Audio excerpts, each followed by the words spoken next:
Elektroautomobīļu un tiem līdzīgo tirdzniecība Latvijā, tāpat kā Eiropā, ir mazliet sabremzējusies un skaidrs, ka ir nepieciešams stimuls no malas.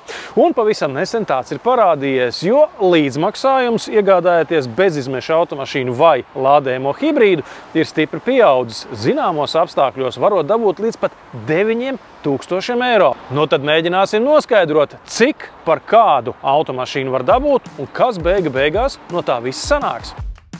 Uz maksimālu atbalsta summu var cerēt vien daudz bērnu ģimenes, kas izvēlēsies jaunu, 7-vietīgu elektroauto vai uzmanību arī ārēji lādējumu hibrīdu, jeb tā saukto plug-in hybridu. Jā, no mūsu pozīcijām viennozīmīgi tas ir pozitīvs tāds ziņojums, jo tiešām tā mūsu klāstā tā iespēja iegādāties gan plug-in hibrīdu, gan elektroauto, kā 5-vietīgu, tā 7-vietīgu ir gana plaša. 7-vietīgi auto ir pieejami 3-4 dažādi modeļi, ko mēs varam skatīties, un apmēram tāds pats skaits arī elektroauto, ko klients var izvēlēties.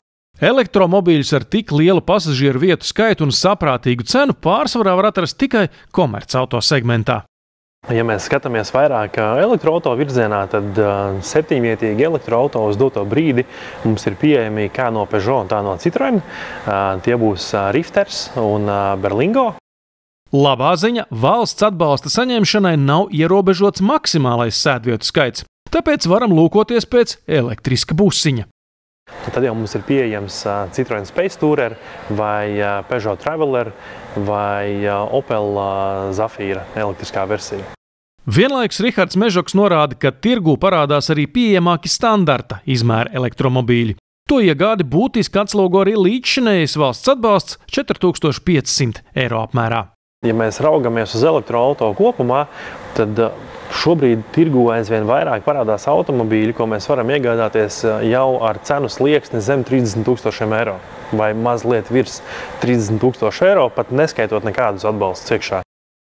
Valsts atbalsts jauna lādējumā hibrīda auto iegādēji tagad pieaudzis uz pusi no 2250 līdz 4500 eiro. No ražotāja puses šīs pluginu cenas ir samazinājušās. Tas viennozīmīgi veido tādu pozitīvu trendu un arī šobrīd arī tādu loģiku, ja mēs raugamies tīri no tāda, teiksim, Excel skatu punkta, ja, ka tas plugins tiešām šobrīd ir interesanta izvēle, ekonomiski pamatota. Pieļauju, kad tai informācijai ieskrienoties par tiem atbalstiem un pieejamiem modeļiem ar plugin zinējiem, kad interese varētu pat būt lielāka nekā par elektroauto.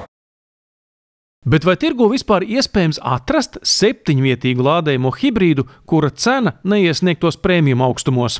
Pat vairākus, un šoreiz tie vairs nav pasažieru furgoni. Viens no tiem būs Hyundai Santa Fe, kas būs pieejams ar plug-in zinēju. Viņi jau bāzē ir 7-vietīga. Attiecīgi mēs varam kvalificēties papildus šim te atbalstam un pārdevēja atlaidēji un dabūt jau šo cenu, teiksim, tai saprātīgajā robežā tādā, kur tiešām tā kustība ir tuvu jau tiem 40,000 eiro pēc atbalsta saņemšanas. Gada beigās tirdzniecībā nonāks jaunais Peugeot 5008 kā lādējumā hibrīda, tā elektriskajā versijā arī ar 7 sēdvietām. Valsts atbalsts būtiski palielināts arī lietotu elektromobīļu lādējumu hibrīdu iegādēji, taču ar vienu piebildi – tas viss attiecas tikai uz privātpersonām.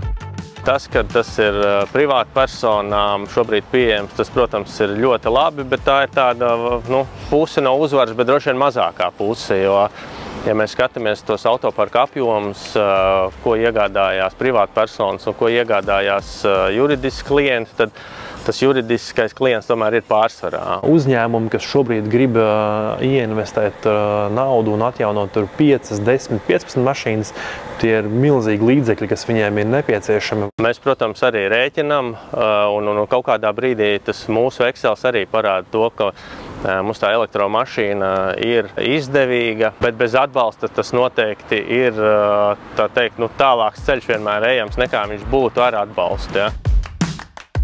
Vai uzņēmumiem būtu interesanti arī lādējumie hibrīdi, tie tomēr patērē degvielu un arī īpašās numurzīmes, atšķirībā no Lietuvas, pie mums tiem neizsniedz. Šī sadaļa noteikti jau ir interesanta lielai daļai uzņēmumu un īpaši tiem, kas joprojām baidās no tīras elektromašīnas. Ja? Jo mēs tā īsti skaidri nākotnē nezinām, kādi būs atpakaļpirkumi, kāds būs otrreizējais tirgus tajā elektromašīnai. tad es domāju, hibrīdu ziņā tur būtu ļoti, ļoti liels potenciāls. Jaunākie lādējumie hibrīdi ar elektrību spēj veikt līdz 100 km un pat vairāk. Dažiem ir pat ātrās uzlādes iespēja, kādas agrāk arī nebija. Savukārt pašu automašīnu cenas jau izlīdzinājušās ar tāda paša modeļa dīzeļiem. Tā kā mūsu sadaļā arī hibrīds ir ļoti liela aktualitāte, un ja uzņēmumi dabūtu šo atbalstu gan elektroauto, gan plug-in hibrīdiem, kā tas ir privātpersonām, tad es domāju, tas vilnis būtu diezgan liels, kad pārējai uz elektroauto vai lādējumiem hibrīdiem valsts līmenī mēs noteikti daudz ātrāk sasniegt tās nepieciešamās izmešu normas un tos Eiropas standartus.